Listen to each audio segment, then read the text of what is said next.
સાબરકાંઠા, ગાંધીનગર અને મહેસાણા જિલ્લામાં તરખટાક મચાવતી બીજુડા ગેંગના 4 સભ્યોને સાબરકાંઠા એલસીબી પોલીસે આજે ઝડપી પાડ્યા હતા. લૂંટ, ધાડ, ઘરફોડ ચોરી તથા મોટરસાયકલ ચોરીની ઘટનાઓને અંજામ આપનારા આ લોકોને ઈડર પાસેથી બાતમીના આધારે એલસીબી પોલીસે ઝડપી પાડ્યા હતા. આ લોકો પાસેથી પોલીસે સોના ચાંદીના દાગીના સહિત 7,65,000થી વધુનો મુદ્દામાલ રિકવર કર્યો હતો. ઉલ્લેખનીય છે કે આ લોકો સામે 1થી વધુ ગુના નોંધાયેલા છે. ત્યારે મુખ્ય સૂત્રધાર ભગવાન બેચર દુહા નામના ઈસમ સહિત 4 લોકોને પોલીસે ઝડપી પાડી રિમાન્ડ લેવાની કાર્યવાહી હાથ ધરી હતી. ઇન્ડિયા 24 ન્યૂઝ જયેશ ઠાકોર સાથે શૈલેષ પટેલ, સાબરકાંઠા બ્યુરો ચીફ.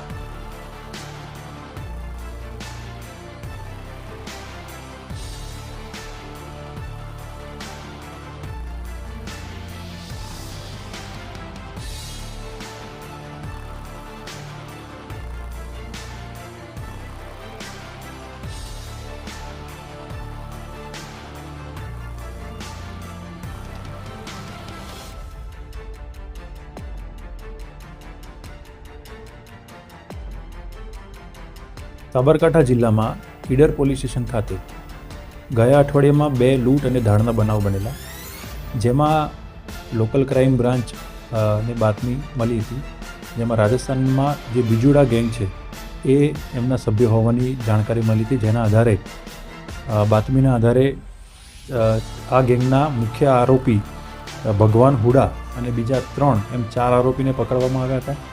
અને પૂછપરછ દરમિયાન ટોટલ સાબરકાંઠા જિલ્લાના 5 ગુના એમાં ડિટેક્ટ થાય છે અને અન્ય મહેસાણા, ગાંધીનગર જિલ્લાના બીજા 6 ગુના, એટલે ટોટલ 11 ગુના ડિટેક્ટ થાય છે અને 7.65 લાખ જેટલો મુદ્દામાલ પણ રિકવર કરેલો છે.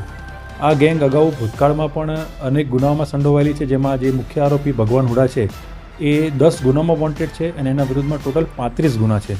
બીજો આરોપી વિનોદ ધુલેશ્વર છે એ 10 ગુનામાં સંડોવાયેલો છે અને ત્રીજો આરોપી પપ્પુ ઉર્ફે ભૂપેન્દ્ર હુડા એ 4 ગુનામાં સંડોવાયેલો છે.